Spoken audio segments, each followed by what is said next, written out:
Happeren fuuta lillahi ha jettoɗen to seren ɓe hoolaɓe ɓur'e gunas.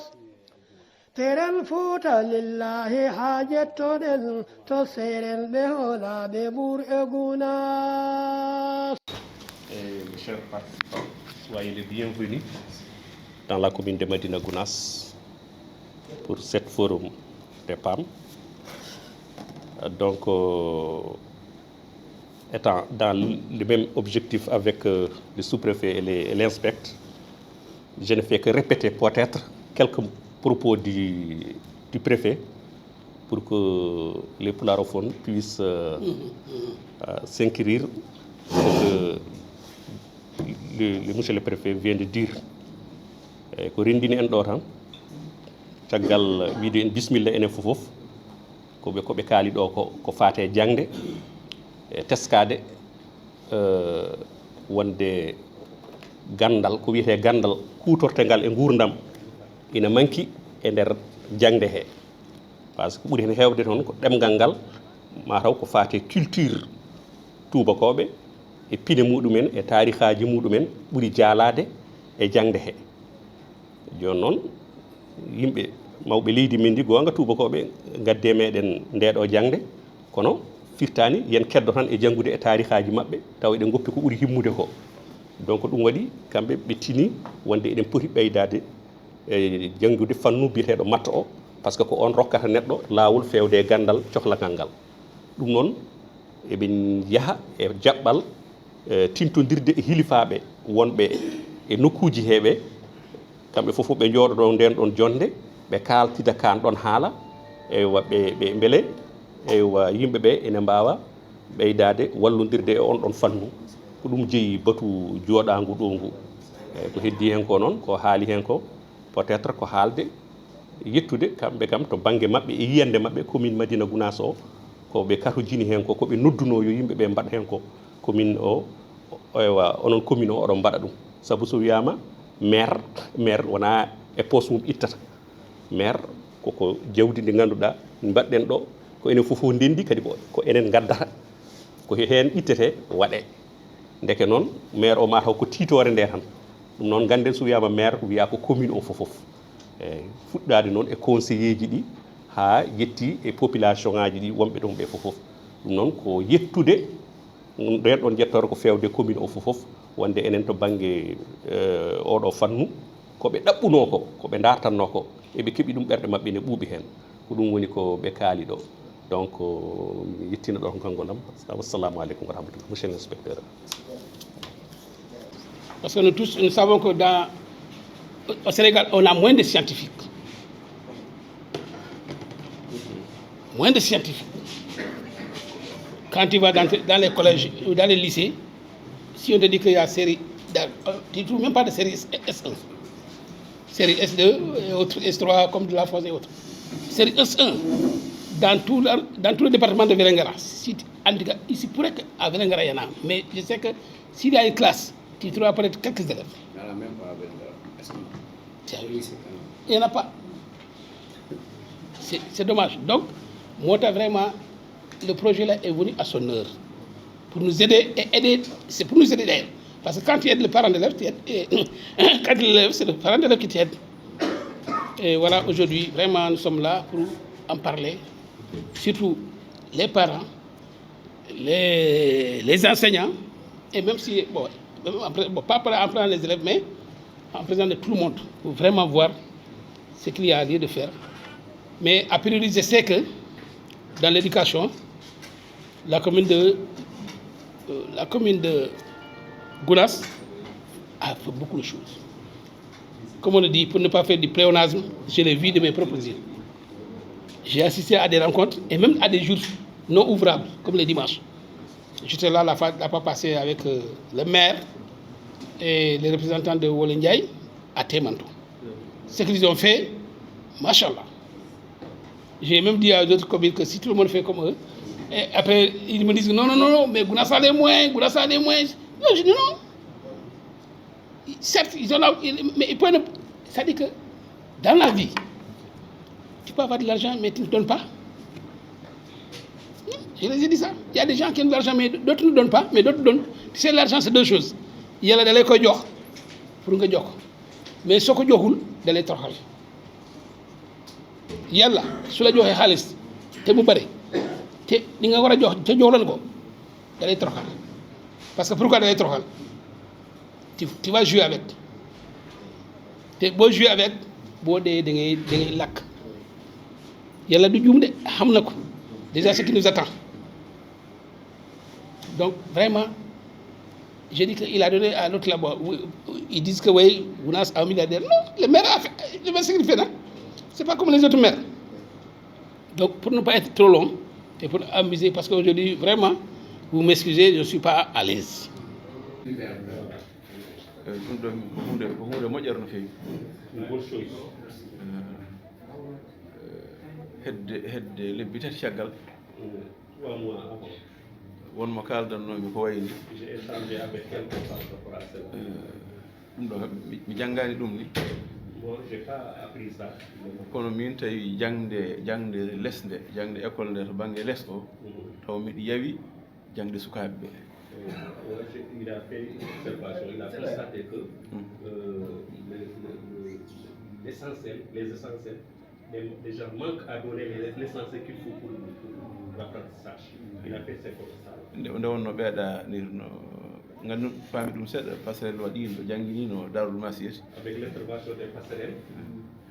kadi addino ɗon jangguinowo faami noon jangde less nde il a constaté que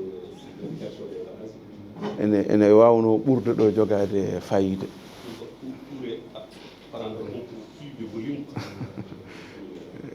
tawi mi yi on ɗon mo lahaza e kisa ndeke tawi ɗum ɗo ne ara yo Allah wallu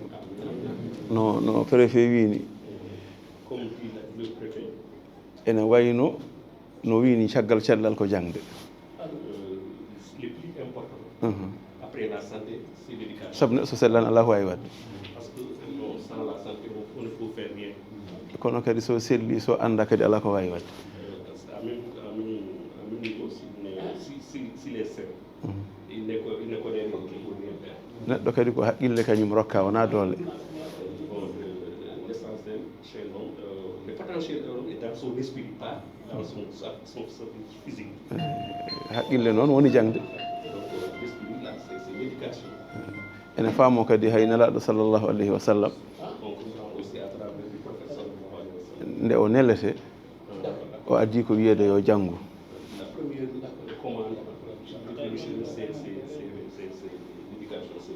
ko ma o woni e jangde he ha yetti adi ko nehede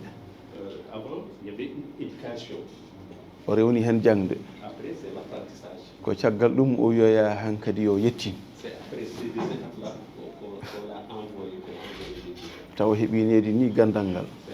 après avoir acquis l'éducation et gandal ngal l'éducation et l'apprentissage ko caggal ɗum o woni e yettinde après cela ɗum noon kala hunde ko noon toute chose est ça comme ça ɗum waɗi jangde ko hunde ɓurde himmude il faut qu'on voit aussi l'éducation et son importance ñaagui Allah goto fof ɗo dillata ɗo e Allah rokku ɗum ɗon wuune ɗum ɗo yo Allah waɗa hen barke rokka en naftorade no ceerno heewi wiide ni eɗen duwo leydi ndi Allah waɗa hen deejere e kawral e ndenka waɗa ɗum e leyɗele julɓe fof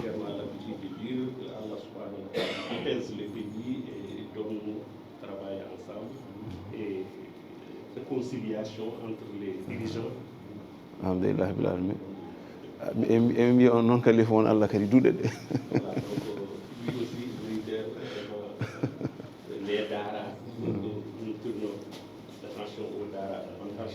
emin gandi oɗon hen haqqillaji monna hen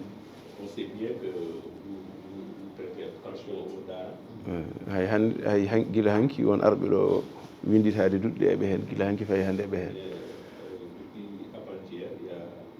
une mission qui est en train de recenser des daara dans la ville. Yo. Non, tout à l'heure, je parlais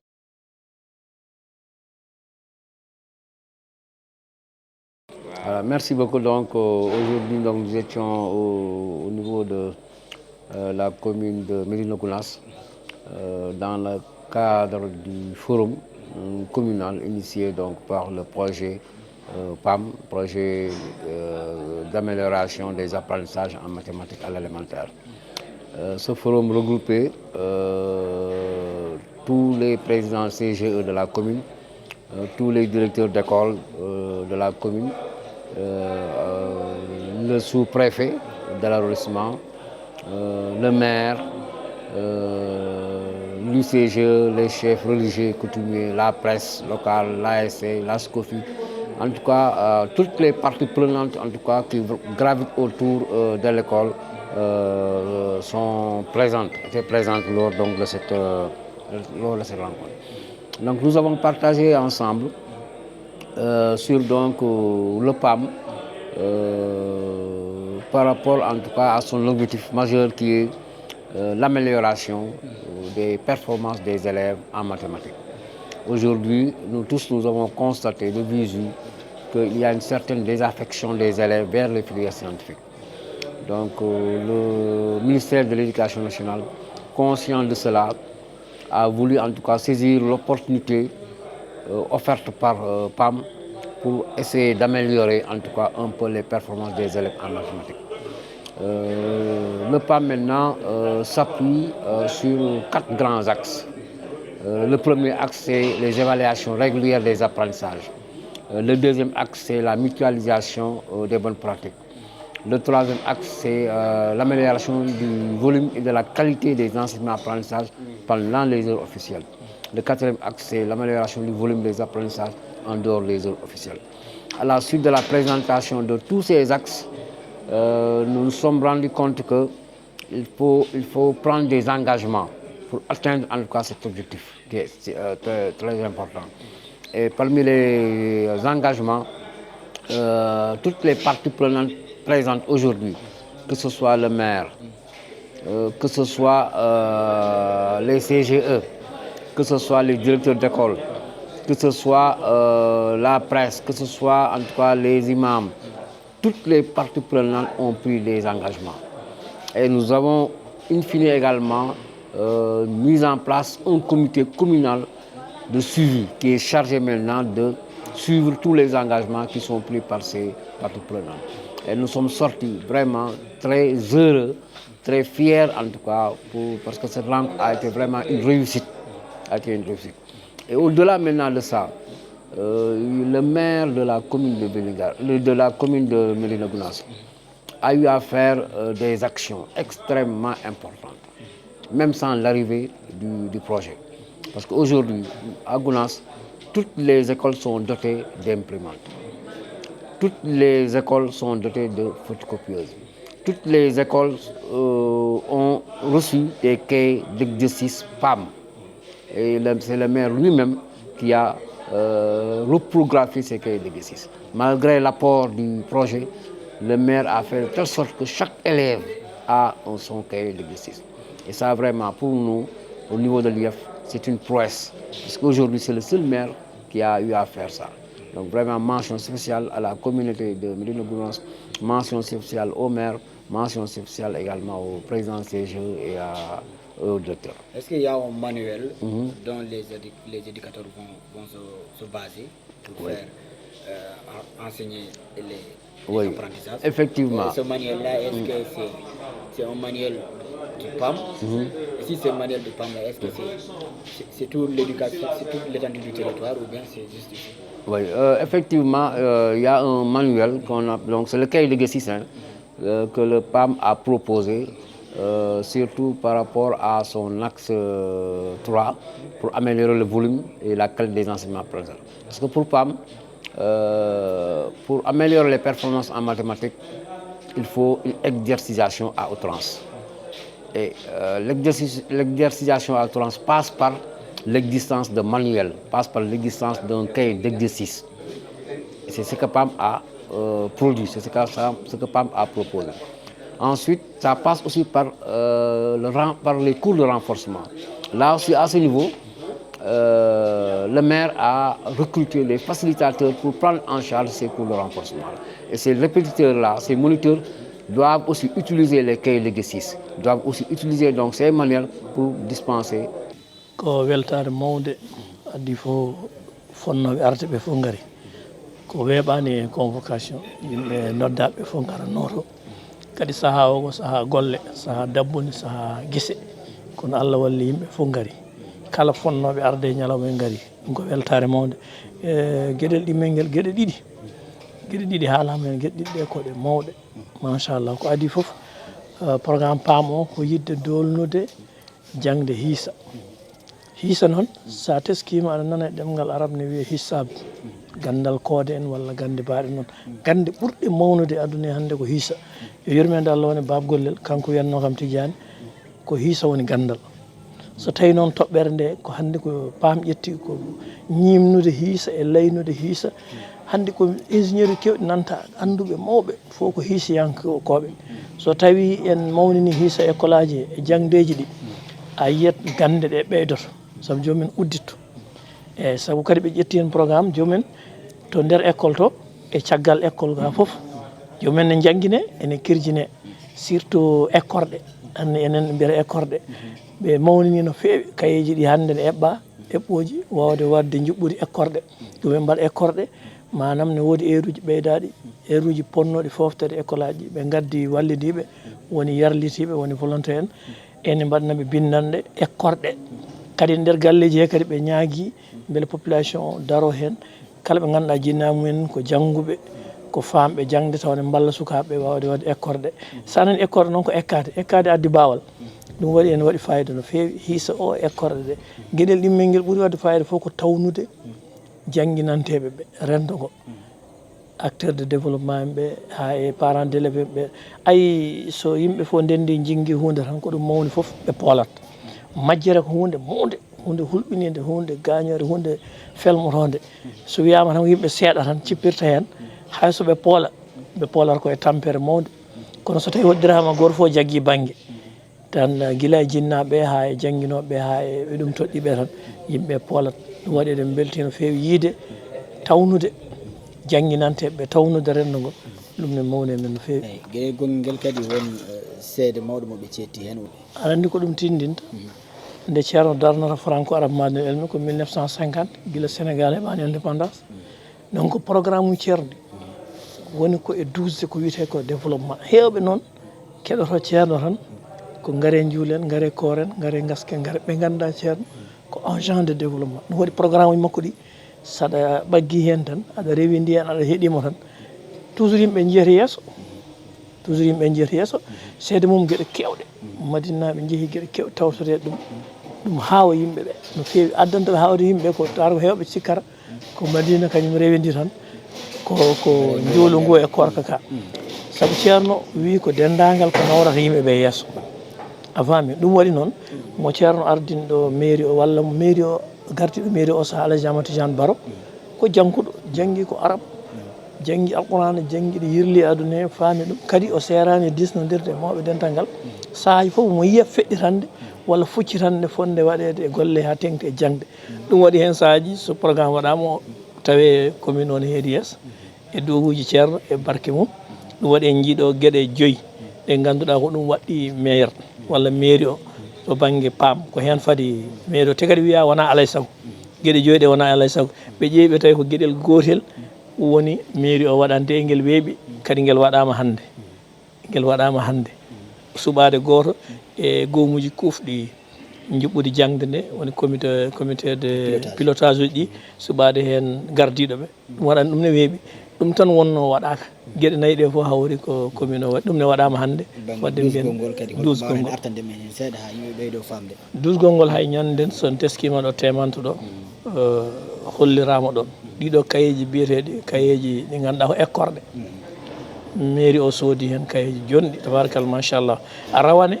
mairie o jooɗima mecci wi hitande foof eɗen cooda kayeji bi ko woni fourniture école est ce que en ƴewata hol probléme mo ganduɗa école aji ne kawra e mum taw probléme o ne battina e jangde he deglen ɗum ƴeeji yurnita tawa eɓe jogo probléme affaire imprimante affaire ordinatrice kisa mairie o régli ɗum ɗum waɗi hannde caɗeele ngala ɓe jahata windoyde baŋnge goɗɗo ɓe jahata tiroyade baŋnge goɗɗo ko ɗon e ɗon bindata tiroɗa on probléme kadi régli ɗum waɗi toujours eɗen mbaɗi taɓal par rapport e commune aji keddi ko yettere Allah kadi ko kamɓe ceedi wona eɗen kaala koye men lomti ko tijjani mbuur e gunas ala bal ko sharqan e garban fofof yaminan